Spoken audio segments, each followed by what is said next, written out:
hear, see, and for those of you following along, we're going to taste some of Naomi Nachman's Pesach recipes.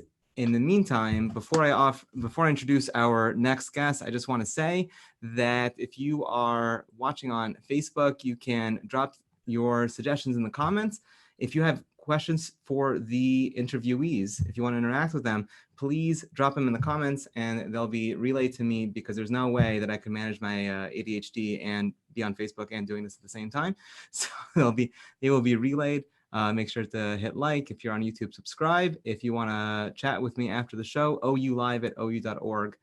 Our next guest needs no introduction.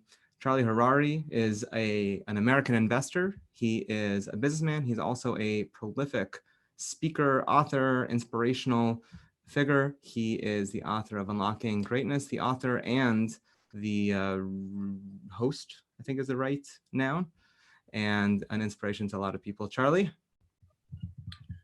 Thank you so much. It's an honor to be on, and thanks for having me on your show. It's an honor to have you. I gotta wonder, what have you like keeping busy? What are you spending your time doing these days? Yeah, just hanging around the house all day, cleaning.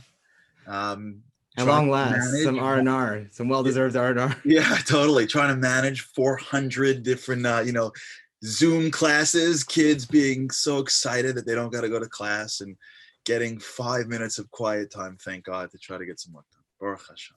Thanks for cutting out 15 for us. So I'm curious, but I said it in a joking way. How are you? Like, it's a new world, and you are giving a lot of Zoom shiurim. So I'm curious how you're spending your time now and who you're talking to, and I'm also curious if they're like some of the messages are always the message, but if there's a particular message that you're getting out now. Yeah, so I mean, Baruch Hashem, what's amazing about this world is that it's being changed for everybody at 100 miles an hour. On the business side, the companies that we're involved in are, I mean, they're some of them are in total free fall. Some of them are sort of stable. Some of them have leaders that are willing to really take it to the next level. And everyone's sort of navigating it while being, for the most part, in their homes. So like it's not even like you can like call everybody in together to walk it through. With regards to home, everyone's navigating now the reality of kids sitting at home in class and whatnot. But what's interesting about this is that not managing the screen time, giving up on the screen time. Yeah. Oh yeah. No, totally. What's interesting about all this, I find so far, is that especially if you feel any symptoms of anything, or if you're following what's going on, like everything has this sort of element of Baruch Hashem. It's an incredible world where it's much harder to go through your day and not be appreciative of the little things in life, because look at what's going on in the world and look at what's going on around us. And it's just, we have to, you're managing a different world with this sense of gratitude and a sense of just hakaras hatov, that we have this list to manage it. And I think what's happening now is, I think what this week will bring, I think last week was the shock, at least for us it was. I think, starting from Motzei Shabbos for us, it was shul shut, school shut, business, like the dominoes started to fall starting really with quickly. Shabbos. Yeah, really and then quickly. Not everyone felt great. Baruch Hashem, everyone's fine. But like, it all sort of started, and the symptoms, and don't take Advil, and take Advil, and don't take Advil, and all of it. Like, so last week was like the shock, and Mitzvah Hashem, everyone should be healthy, and Hashem should bless everybody. Where we are right now is what we call, in the running world, or I just did a video about this, we call this managing the middle, right? This is in sports, this is in everything in life, right? The beginnings are always, memorable, they're exciting-ish. In this case, they probably were less exciting, but more memorable. And then the back ends of things are, the fourth quarter is ticking to an end, the finish line is in sight, you can almost see the thing.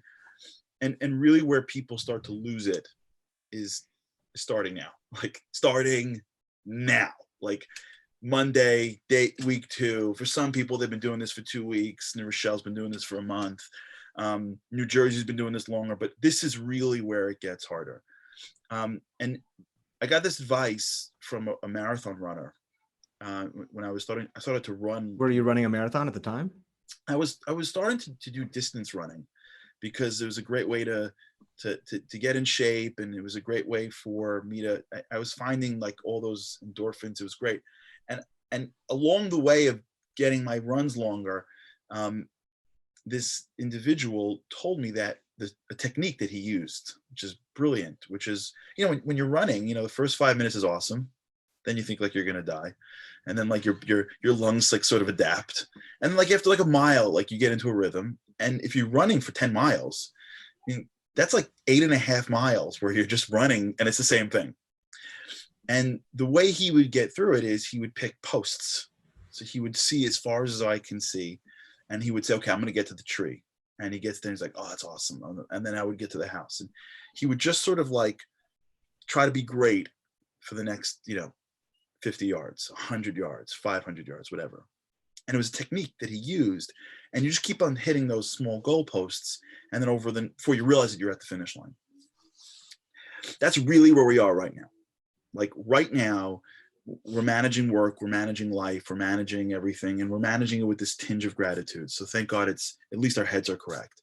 And we're also managing things with like a sense of like, I hope that we're working on bitachon now, because if there's any left of humanity, of maybe the president, maybe the doctor, like those days are over. Now it's like, Hashem, please save us. So we're in the world where we got to be productive. We've got to learn how to be happier. We've got to learn how to be bitachon. And we're not going to do it if we're just going to like look out into space and hope that this ends and there's a finish line in 10 miles from now. The way you do it is you pick posts, right? This is the lesson. You pick posts. So what are the posts Shabbos, or are the posts? For some it's Shabbos. We don't know how long we're. I would pick them shorter. How long the marathon is? Yeah, I would pick them shorter. They're dinners with the family. There's the Tuesday morning Zoom with your friends. You pick something within 24 hours and tell yourself and tell your family and tell your children, let's just get there. Let's get there with gratitude. Let's get there and be productive. And, let's try to be great for 4 hours. Let's just try to be great till tonight. And then we'll if we can get to tonight where everyone's not killing each other and we're all fine there and we're working together and we're getting work done and if we could pick ambitious goals and use small posts, what'll happen, our mind will start to jigger the finish line. And we can play with our minds in very powerful ways. And we'll start to become more productive, because if we don't do that, like you just said a second ago, at some point you look out and go, when is this going to end? And then there's exhaustion. And then there's yeush, God forbid. And then there's overeating, right? And then there's like the bickering. So it's these moments now that you have to find small wins and own them. Because if you don't set that up now, if this drags, every day turns into the next day. Like we took a walk with our kids, and one of my kids said, like, it feels like it's Shabbos. It was like a Tuesday. We're like, yeah, it does. Like I don't know what day it is. We don't go on family walks in the middle of the week. That's not what exactly. we're doing. Like, there are usually cars in the street, like, on a Tuesday at 4:00. But like, we have to protect against one long day, and just the lethargy of a never-ending Sunday. Yeah. Is there I have this thing in my head. I finally got to this place where I'm appreciating this. It was a lot of like internal screaming, or maybe external into a pillow. But now future David caught up to me and said, you idiot, you get to have family dinner. Like you get to have family lunch. Like however long this lasts for, once it's over, you're never going to have family lunch again in the middle of the week. It's just not a normal thing. So future me is kicking me. Present me, it's usually, the other way around. It's me kicking things to future me, but future me is now kicking me and saying, like, you have to appreciate this right now. And that's helping me out. Is there, do you think there's something that everything's for a reason? Not that we're chalking up the reasons, but is there something we should be working on now? Is there like, this is an opportunity in some way, not just a crisis, but an opportunity? Yeah, I mean, that's a great point, future you. And it's a great ha'ara, because we always do that. High school kids always want to get out, and then, and then you get to Israel, then you get to college, then you want to get married, then you want to have kids, then you want kids to be older. Like, we're always playing the game of, this is okay, but oh my gosh, do you see what that hill's going to look like when we get over that one? And even in your job, I want to get the next job, I want to get to the corner. Like, there's a sense of in humanity that we can't manage ambition, because we let it run loose on us, and we mistake ambition for getting to the next thing and not appreciating the current thing. It's interesting in the Sefer Madregos HaAdam, the author speaks about this, right? And how Emunah and Bitachon, right? The Emunah and Bitachon is a critical piece of being able to be appreciative of where you are right now.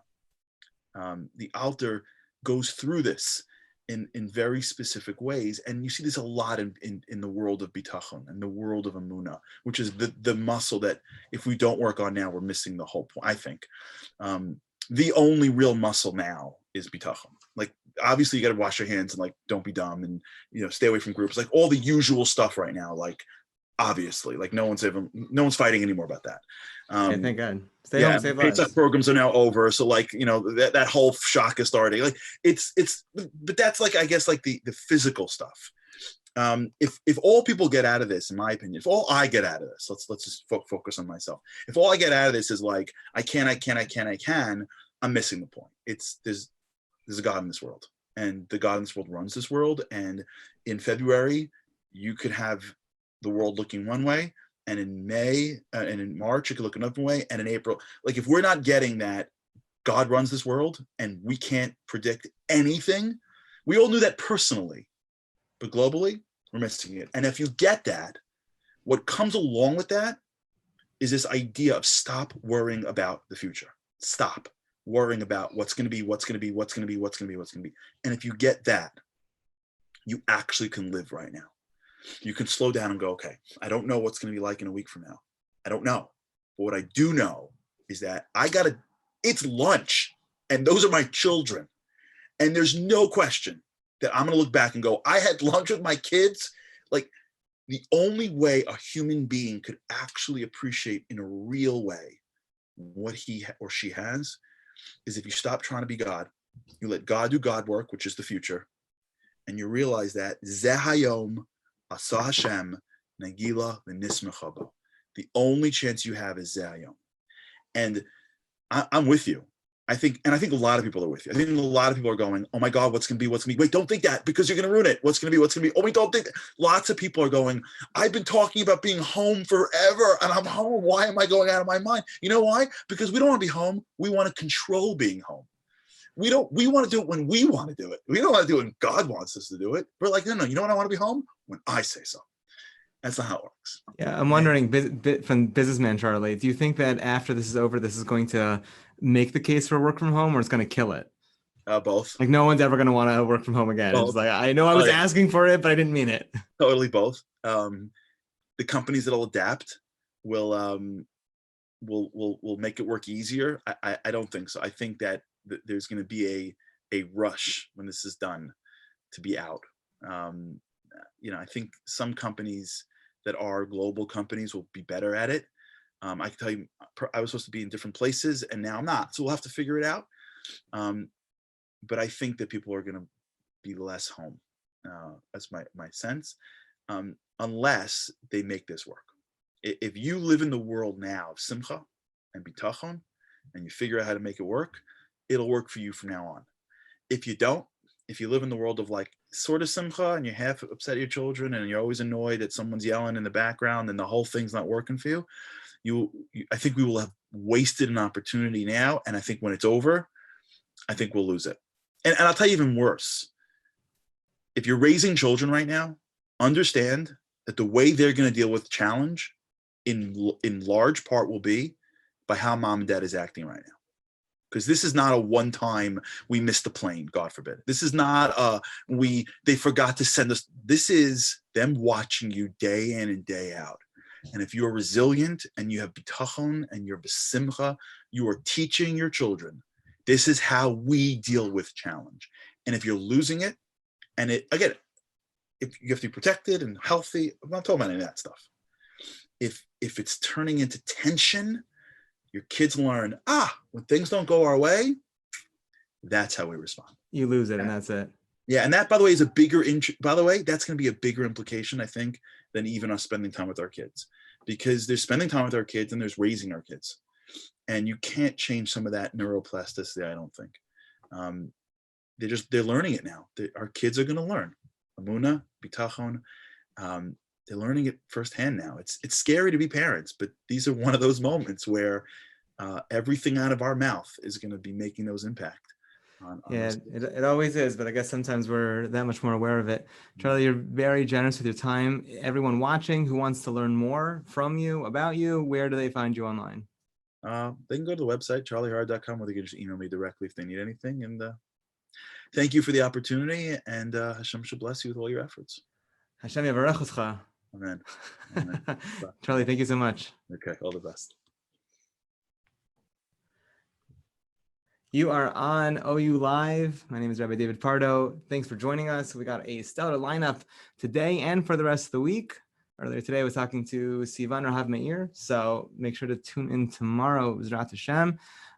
Stick around for Dr. Regine Galanti, who is an expert in anxiety and stress and CBT and teens, and also for Naomi Nachman, who will teach us a thing or two about Pesach. In the meantime, if you want to interact with us, have questions for us, drop them in the comments. Drop them if you want to talk to me or to any of the guests, or email oulive@ou.org. It is an honor and a pleasure to introduce our next guest, Rabbi Natan Farber. What's up, Natan? How are you? I'm good. How are you? I'm managing the middle, as Charlie said. Yeah, that one's gonna stick with me. Yeah. I'm trying, but first of all, I want to thank you for fulfilling one of my life dreams, which is to be a talk show guest. I mean, in my dream, it was David Letterman on the other side of the desk, not David Pardo. But it's a okay. Pleasure. It's a pleasure to be connected with you, David. He's got a Rebbe beard now, by the way. True. This is like true. this. What is this? This is embarrassing. I mean, the best part about this talk show is that I can wear sweatpants when I do it. So keys to never admit. Natan, you are a Rebbe and you're director of student life at Diras Yeshiva High School.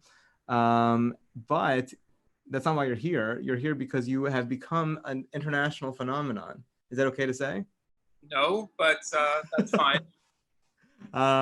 Your WhatsApp has exploded, and I'd love to hear more. You started something called Style of Daf. Can you tell us about that? Sure. Style of Daf is a silly little project that I started when the new Daf Yomi cycle began already a couple months ago. When the Daf Yomi started, I was sitting in MetLife Stadium with everybody else next to my father, who completed his first cycle of Daf Yomi, and that was very special. And I decided I was going to try it again. I did brachos last time around, but I'm a visual learner, and I always like to see things visually, whether that's a cartoon or a chart or a graphic, an infographic. And I just the first couple of dapim, I played around and I created these infographics and I put them out on Twitter. And someone said to me, "Why don't you create a WhatsApp chat?" And I really didn't want to do that because getting the end. Yeah, I mean, I didn't want to do that because of the obligation of having to do it every day. It would have, and a Rebbe of mine, Rabbi Eli Storch, who last night actually celebrated the wedding of his son, one of these impromptu Corona weddings, and I want to wish him a mazel tov. Is that what we're calling? Mazel tov, mazel tov. But Rabbi Storch said to me, "You have to create the WhatsApp chat because that'll be your obligation. It'll be mischayev for you, and there's no way I'd still be learning the daf today if not for Style of Daf and if not for the obligation that I have to all those who are following on WhatsApp and Twitter." Are you making these every day? So everybody says to me, "Natan, what are you going to do for Erevin and what are you going to do for Nida?" And my response is, "What am I going to do tomorrow?" So yeah, I'm making these every day. I'm learning the daf every day and trying to figure out a way to make a visual out of it. I was going to ask you later, but it's possible there are people watching who haven't seen any. Do you happen to have any handy? Some of your faves? Yes, as a matter of fact, I do, David. Should I share my screen? Is that how that works? That, or you could send it to your printer and bring it all the way around. I don't really have time for that, but so yeah, I mean, when we did brachos, brachos is great because brachos is a little bit more, I don't know if whimsical is the right word, but you have a lot of beautiful agadata and a lot of visuals and a lot of imagery. And so, for example, on Daf Lamed Vav, the Gemara was talking about various types of fruits and you know, and different types of foods that they ate, I guess, in the times in the Mishnah and the Gemara. And so immediately what came to mind is, you know, let's say this kind of supermarket shelf with all these various different foods, and I created visuals out of them. And then a few days later, I made a menu of all the various foods that the Gemara talked about. This one was a huge hit. And several dapim later on Daf Nun Aleph, the Gemara talks about this drink called asparagus.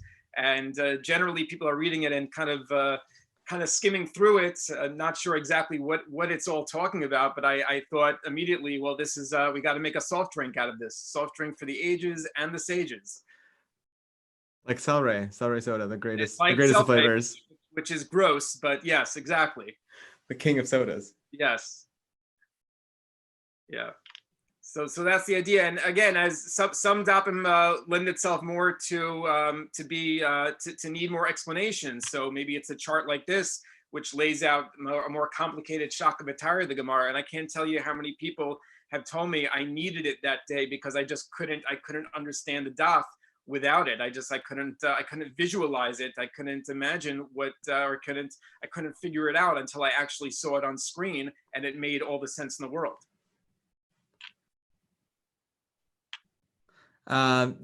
That's awesome. And it's fun. You're switching back and forth from like, you know, funny, cute jokes to like very serious sort of infographics that are changing the way people understand the daf. Well, the daf, that's the magic of the daf yomi, is that it keeps you on your toes. Some days it's beautiful or interesting or strange jagadata, and the next day it's very very deep lumdus. And that's the beauty of the daf yomi. It really does keep you on your toes. What sort of reception have you gotten? What sort of feedback? Are you able to walk in the streets freely anymore, or do you have to beat people off? Thank God I'm able to walk in the streets, not into my parents' house, because when I walk in, you know, they're all praising me for all my good work. But thank God I've gotten responses from places like Israel, from South Africa, from countries and states all over, people who really responded to it very nicely.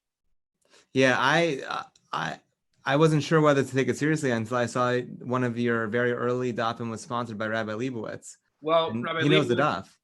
Rabbi Leibowitz has been a big supporter of mine, not only for that one sponsorship, but also always a supporter of mine, pushing me to keep learning and to keep growing and to continue this, because he's obviously a Marbitz Torah par excellence and knows the value of being Marbitz Torah in a engaging and clear manner.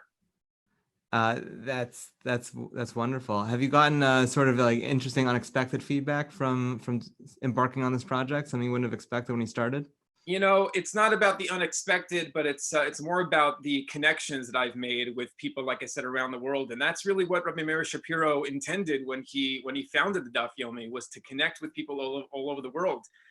You know, he imagined that if you took a boat ride to another country, you'd be able to learn the same daf. Little did he know that many, many years later, I can send a visual to someone across the world that moment. And I think the reason why it's taken off is because, for better or for worse, people's attention has dwindled these days.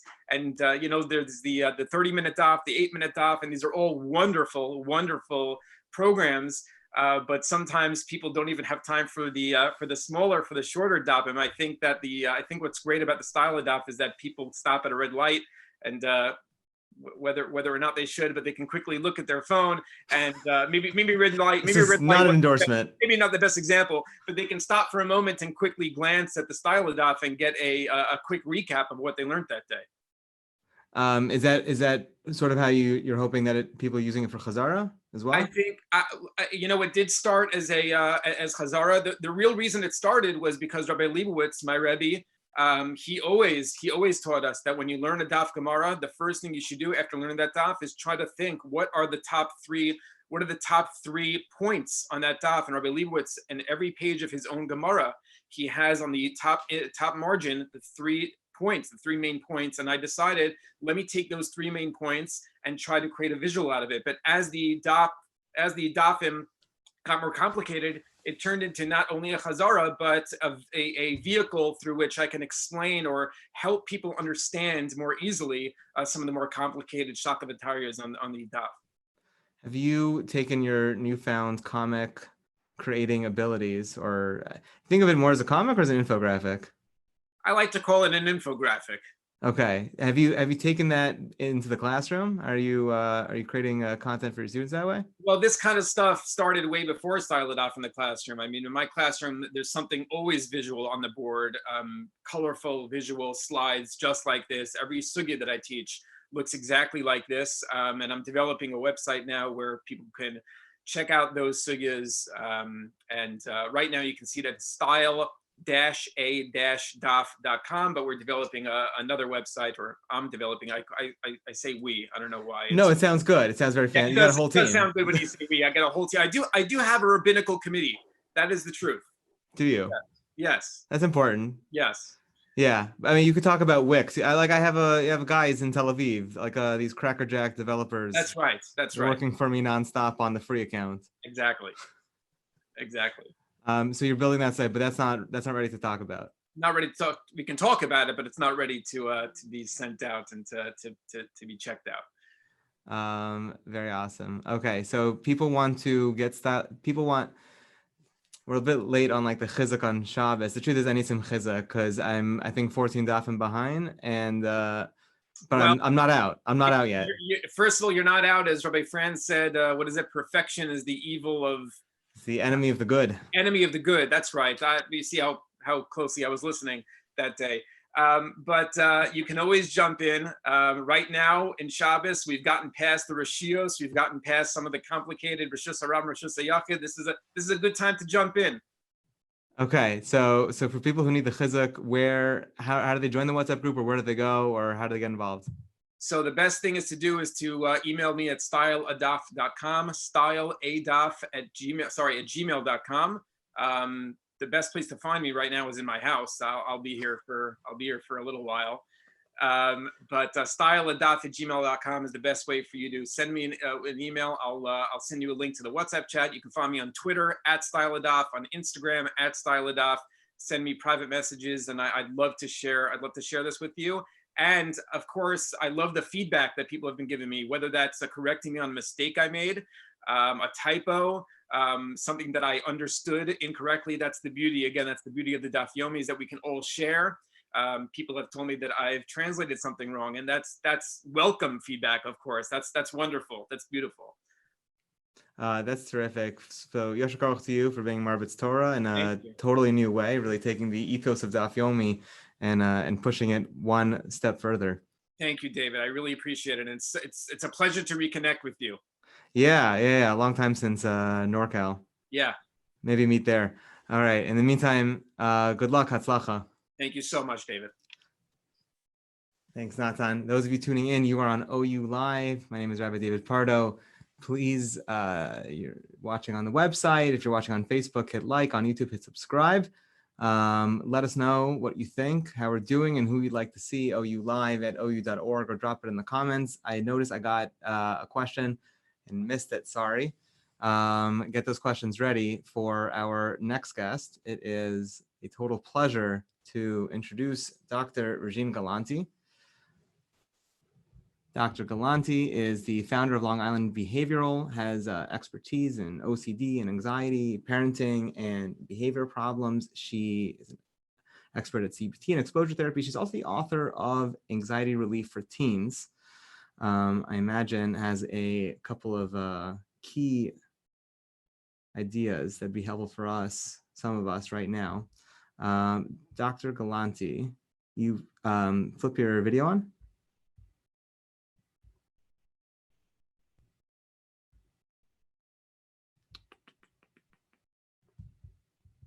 So this is a really important exercise in managing anxiety and stress right now as we speak, live all together. We're sharing this.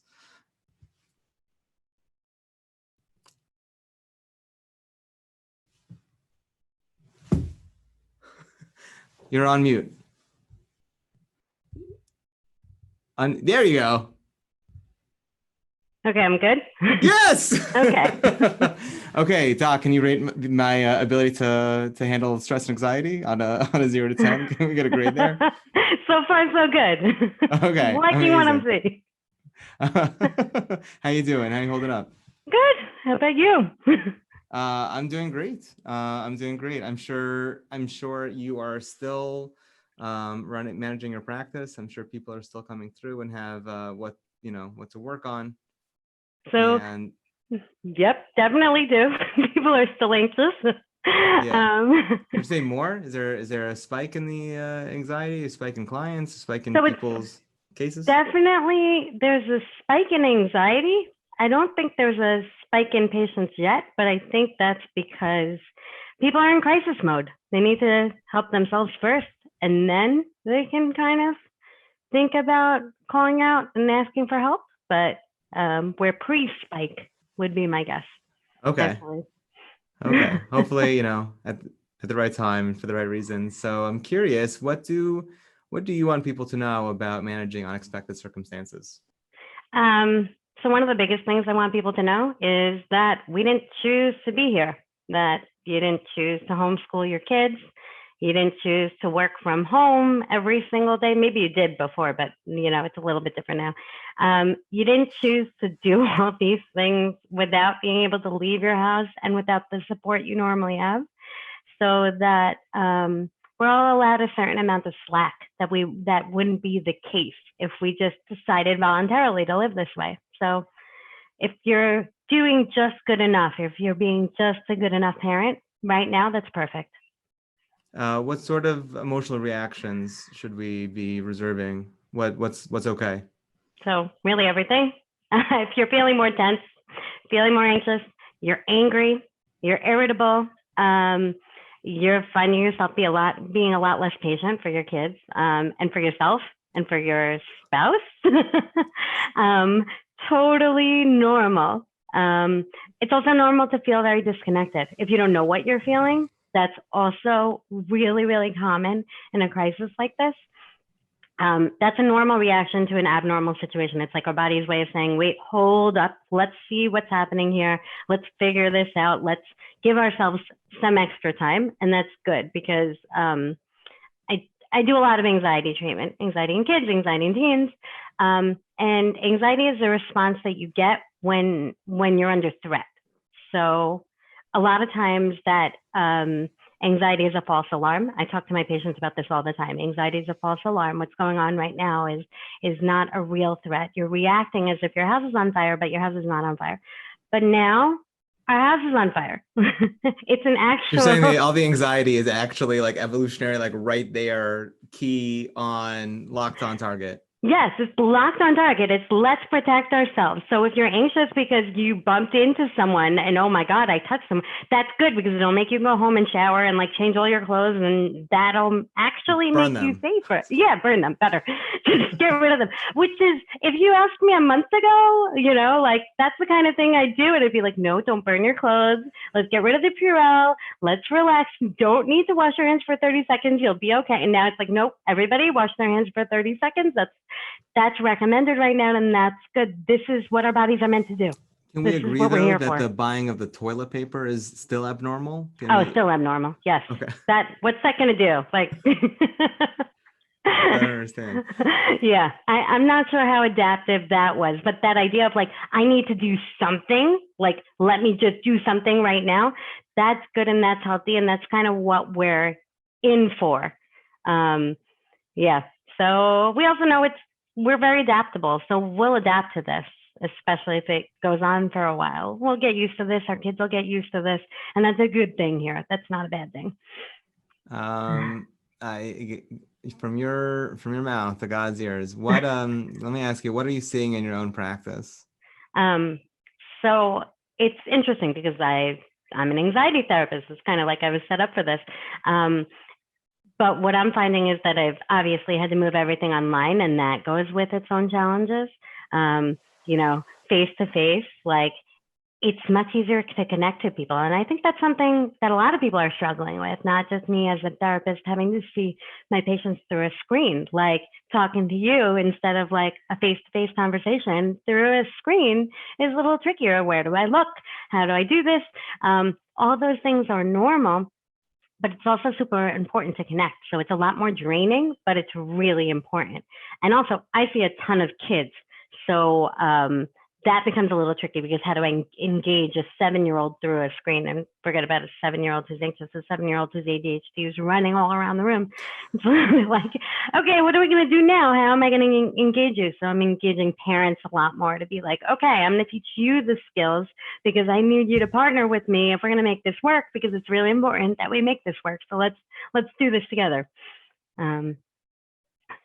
What skills do you teach parents, or what skills do you want parents who are watching? It doesn't have to be parents. I guess people are managing their own stress and anxiety, or their partners. What sort of skills would you like to leave us with, teach us? So a big one for me is self-compassion. So self-compassion, people always say, okay, well, what does that mean? So it's really the same as compassion for others. So when I see someone who's struggling and my heart goes out to them and I'm like, hey, how can I help them? And this must be so hard for them right now. That's compassion. So how do we do that even for ourselves? And one quick way to do that for yourself is really to ask yourself, okay, what would I be telling a friend who's suffering in the same situation that I am right now? If I'm not managing my kids as well as I would, and I don't, and I'm trying to keep everything together and I end up yelling at my kids, what would I say? Or if my friend was on a work phone call and was not as prepared as they normally were because they have 3 different devices going on and schedules to manage, what would I say to them? And then flipping it and saying, what would I say to myself instead? So that's one strategy I use a lot. Sorry, what would I say to meaning you figure out what you say to someone else based on what you say to yourself? Or the opposite, you figure out what you would say to someone else, because we're generally much better at giving other people good advice. Great advice. And then flip it and say, but yeah, sometimes that kind of advice, but also your good friends, you're more willing to say, no, you yelled at your kids because you're a human being who's under a ton of stress right now. Calm down a little bit. It's okay. You're not going to ruin their lives. And then remember that because you're yelled at your kids, it doesn't mean that you're a bad parent. It means you're a parent who's under a lot of stress right now, and it's okay to cut yourself a break. So what if you can't, by the way? No, and I'm not speaking from experience because you don't know me, but I'm like very cool and calm and collected under pressure, especially with my 4 children. But what if you're just like totally overwhelmed and you're ala panim and you can't manage? So first, self-care is really important. You take care of yourself, it makes it a lot easier to take care of others, right? It's the oxygen mask. You put on your own, well, when one day we all get on planes again, then you can help someone else. It's important to remember what going on planes is like. Well, they might not have those videos when we come back. That's true. They'll still be YouTube. We can still find them. So give yourself a timeout if you need to. If you know you're so overwhelmed and you're going to snap at your kids, put yourself in your room and lock the door for 5 minutes. It's not going to kill anyone. Prioritize yourself. So if that means sitting outside, going for a walk if you're not under quarantine, making yourself a lunch, not only for your kids, like, you are allowed to eat lunch too. Prioritize that, kind of carve out space for yourself. And then one other suggestion I have is to break up your day into small chunks. So one day at a time, definitely, but even it could be 1 minute at a time. It could be 5 minutes at a time. Survive through breakfast, and then breakfast to lunch, and then lunch through the end of whatever school day, and then just get through dinner, and then just put the kids to bed, and then fall asleep on the couch. But then you made it through a day.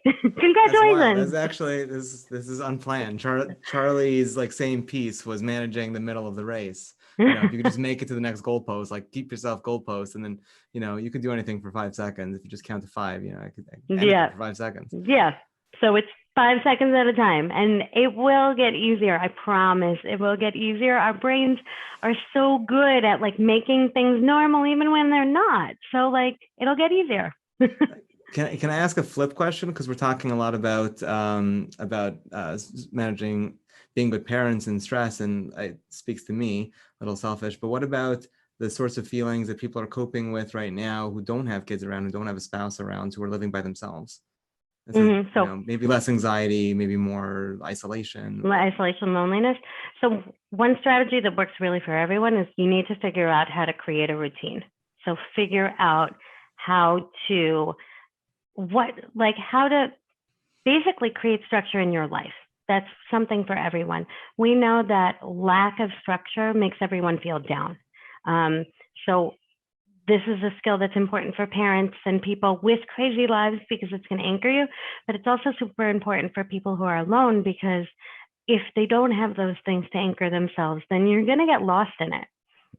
And then another suggestion I have for those people is find a skill that you can learn and master while you're kind of stuck at home. So it could be you have a guitar lying around that you haven't touched in 10 years. Great. Like find it, figure out how to play something badly. Move towards mastery of something like, some knitting or something that you can really learn and get better at, because that we know prevents some of those feelings of isolation and loneliness, which is really helpful. That's fascinating. Why? What does mastery have to do with? I mean, social isolation has to do with our human need to connect to other people, and then mastery has to do with, I don't know, is that the same track? It's almost like connecting to yourself. It's making yourself feel good about like something that you're doing. So, you need to find ways to basically bring your outside connections inside. So, we taught my grandmother how to do a group Zoom phone call. So that was great. So she could see everybody. So finding ways to connect to others is super important, but just finding ways to fill that time if you have the time, right? That always looks better on the flip side of the coin. Like, oh, time, that would be so amazing to have right now. But I also see how like people who have nothing but time right now, that's super challenging. So giving yourself something like, like that you're getting better at something, we know that's a skill that feels like incredible. So you can do that, even if it's a skill you normally would have never, like learned French or something, never would have picked up. You can get better at that. Yeah, I'm definitely thinking about getting back to that book, but I'm not in the category of people who don't have little humans hanging off of them. And French didn't go so well. That was 3 years of high school down the drain. Doc, do you have a final message? Something you really want people listening to hear, internalize? Yeah. So I think my big message is that we can't change our circumstances right now. We're all in this.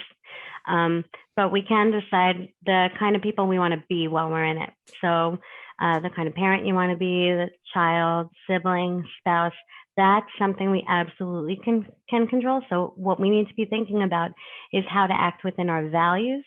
And that also we're going to mess up. So when we mess up, we're going to have to forgive ourselves, brush ourselves off, and try again. So accept the uncertainty and kind of try to become the best person we are through it. That's my thing. Those are key important takeaways. Doc, for those of you, for everyone out in the TV land who want to learn more from you, learn more about you, where do they find you? So I have a website, longislandbehavioral.com. I actually have a book coming out next week if anyone has anxious teens. Is it actually coming out next week? Literally, the ebook is out right now, and I think it's going to be discounted tomorrow if anyone wants to check Amazon. The pre-order. The pre-order. So what's it called? Yeah. Anxiety Relief for Teens. That's great. Is that your first book? Yes, my first book. Wow. When did you find the time to write a book? I don't know. Not before during this. Before this. Definitely not now. So I expect 2 more books by the end of the quarantine. Absolutely, with all my free time. Oh, amazing. Dr. Galanti, thank you for joining us. Thanks so much for having me. It's a total pleasure. You are on OU Live. I'm your host, Rabbi David Pardo. It is a really exciting time right now, and we're really excited for our next guest. There we go. Really excited for our next guest. Make sure to tune in tomorrow. We have a stellar lineup. We are here every night, Monday through Thursday, 9 p.m. Eastern. 9 p.m. Eastern. So, subscribe on YouTube or sign up on the website or hit like on Facebook. It's my total pleasure to introduce a friend of mine, Naomi Nachman, also known as the Aussie Gourmet. a star caterer and a author and a incredibly proficient chef. Naomi, you're there with us. Can you hear me? I can hear you. Okay, did I get it right? And see you. Yes. Look, it worked. This old lady can learn technology. I love it. Are we in the Pesach kitchen? Actually, you're in my upstairs kitchen. Okay. Yeah. Slowly getting tours. Behind me, but are those all yours? No, these are mine. Okay. Come on, it's. I've read a Pesach book. It only comes alive like once a year for 3 or 4 weeks. So now's the time. Now's the time to stock up. Nothing to do but time to read. Yeah, but my collection is up here, written by colleagues and friends and people who I admire. So I stay in the kitchen with me. That's terrific. How are you? You're busy now with Pesach prep, I imagine. With oh my god! Orders. So Pesach season starts for me around Hanukkah. I'm a personal chef, so I kind of take in orders and deal with my customers starting from around Hanukkah time. People book me then. And then busy writing new recipes, development. I actually was guest editor. It's my latest baby, Fleischix magazine. I'm the guest editor. And I have to say it's really nice to be in a magazine, Jewish magazine, with my picture in it. Okay. Controversial. Wait, I feel like a loser for not knowing that there's a magazine called Fleischix. It is. Are you a meat eater? Yeah. So this is great. It's called Fleischix. It's been out a little over a year. It's fabulous. There I am talking about the game plans on Pesach with my own picture, which is so controversial. Having women pictures in magazines. But yeah, it's a great magazine. And they asked me to be guest editor for the Fleischix. Look at this, Naomi's Ultimate Pesach, all brand new recipes. Cool. Yeah, so Pesach is really my busy season, and I love it. Like I could be in the kitchen all day and all night, and that's good. It's a good thing. And you probably are something close to that. Sorry? And you probably are something close to that all day and all night. Oh yeah. My day started at about 7:30 this morning, and it's still going now because I'm waiting for food to cool and label and put away and strike off that I did it, and everything gets assigned to a client. I've been doing this for 16 years. I got it down to a science. Wow. So there are actually thousands of people actually watching right now in their kitchen with all their ingredients ready because they want to be able to follow along. Is there an easy Pesach recipe for the thousands of people who are spending Pesach at home for the first time in their adult lives? I've had a lot of panic phone calls, Instagram messages, very big on Instagram, and I've actually answered. I have a specialist in anxiety, was on just a couple minutes ago. I did catch the end of that, mastering something. Yeah, I actually, once this is over, I've actually decided I want to learn sous vide cooking, that whole new concept, and very cast trendy. iron cooking. So after, you know what sous vide is? Yeah, I didn't hear the second one. And cooking with a cast iron pan. And what's the other one? Pressure cookers. So I'm going to master that while I'm in whatever we call this period of our lives, indoors. Bidud, something, yeah. Bidud, yeah. My daughter's in Israel in Bidud right now, so yeah.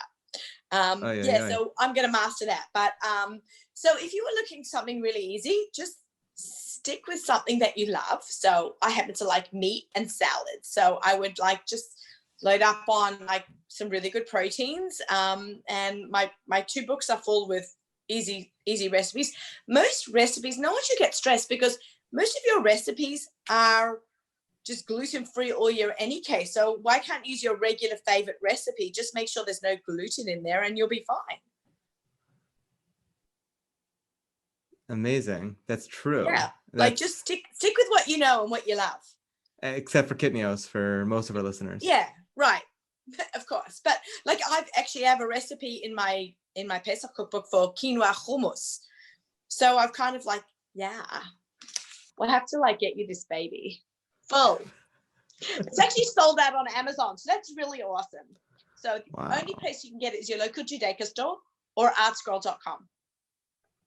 And it's still in stock there.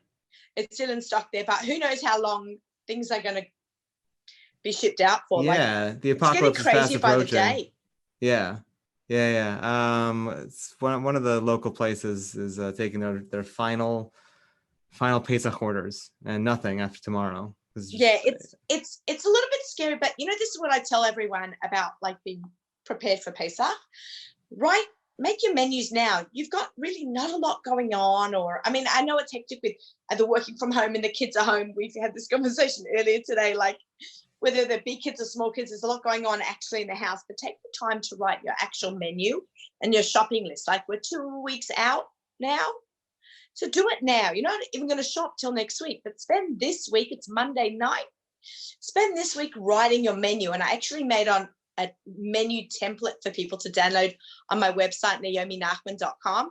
And you can actually, it says Erev Yom Tov, and it has a whole bunch of lines. And then what to eat Erev Yom Tov, because there's a big stretch between, Yom Tov coming in, Shulchan Aruch. So you need an Erev Yom Tov meal. I think that's the most important meal out of the whole 8 days, because I hate going into Seder hungry.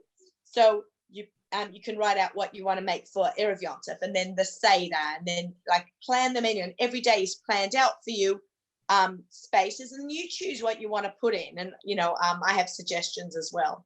But I think it's really important to just stay on top of it and plan ahead.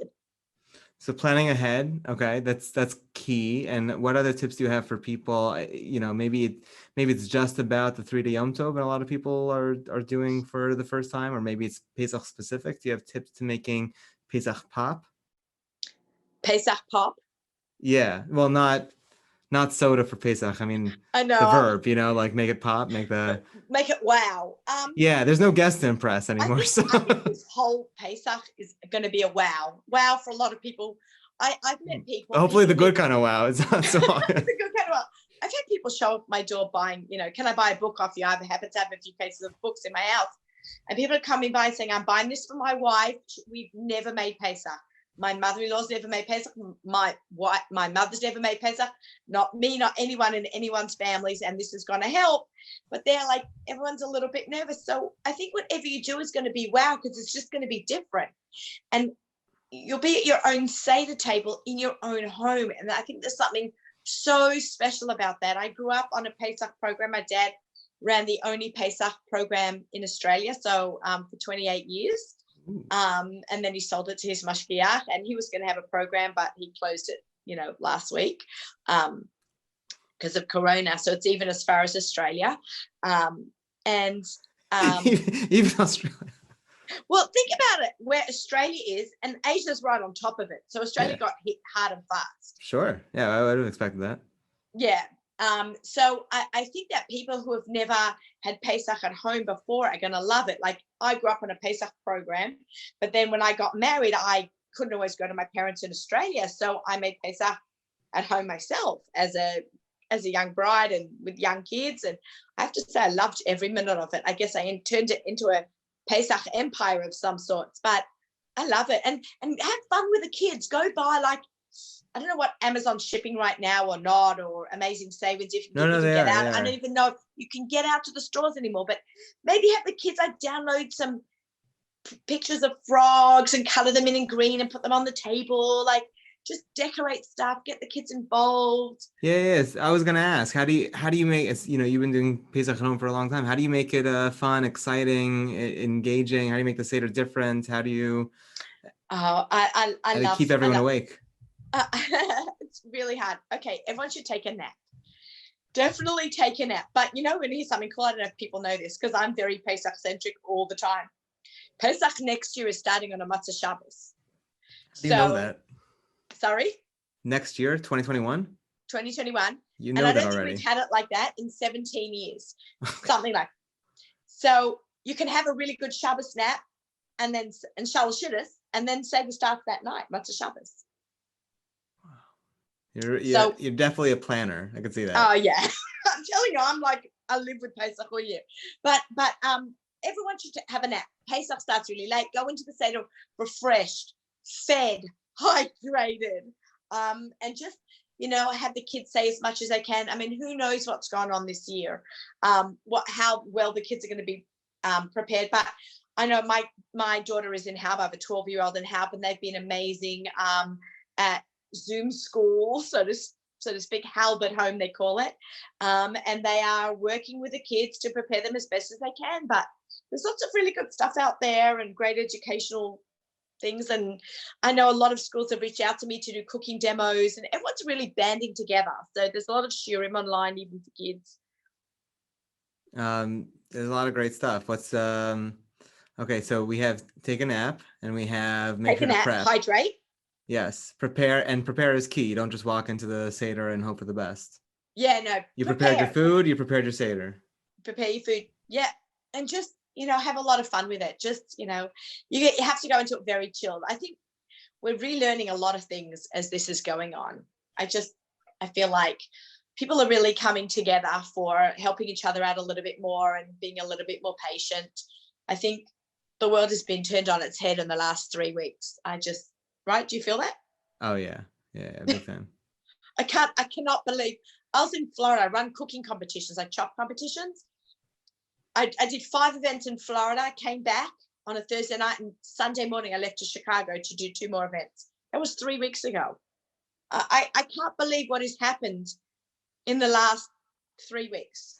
Yeah, I think actually what struck me was there was a lot of conversation about who was deciding to close the shuls and like which order, and there was a lot of back and forth about like this is overreaction or this is important, this is pikuach nefesh, it's not, etc. All of that like felt like it really dragged out and was tense. We were talking like 2 days apart, like the ones who were really quick to the game versus the ones who were medium to the game, who were late to the game. That's 4 days total. Well, some of the people that were late to the game, their shul members have got corona now. No, I listen. No one's going to look back and say no, anyone was too absolutely cautious. Not. But it's just crazy how fast everything really happened. It happened in the blink of an eye. My daughter in Yerushalayim was in Yerushalayim, and she sent me a text about, I don't know, a few hours ago. I've lost sense of time because I'm in a Pesach kitchen all day. And she goes, Mum, there's no transportation in Yerushalayim. They've now taken away. There's nothing. You cannot get around Yerushalayim. It's shut down. Like, it's really scary. When we got the email from the Young Israel of Woodmere, which we are members of, 2 weeks ago, whenever it was, saying there'll be no Friday night davening and the shul is closed, I actually cried. And I said that probably the last time this happened was during the war, that they told people not to go to shul during World War II in Europe. Like, it's a whole different situation, thank God, but pikuach nefesh, I guess, in the same. Yeah, Rabbi Bill's also been a real hero. Naomi, we're running out of time. Any final messages for your fans and your new fans? Okay. Stay calm, stay focused. Grab this book. Grab this magazine. Grab this book. All my books all have recipes in there for Pesach. Anybody that wants to reach out to me through my website, my Instagram, I will answer any questions about making Pesach. It is not so hard. It is so much fun. You're never going to want to go away again. Okay, maybe you will want to go away again, but really just don't have promise a good time with it. Enjoy the little moments, because, it's just being with family is as much as you can. And my parents are in Australia, my kids are in Israel, and I'm home with only half of my kids. And I want to enjoy every minute of it, but just breathe, enjoy, and really, this was Hashem's plan for us. I'm going to be a little bit. Sage advice. Naomi, thank you as always for joining us.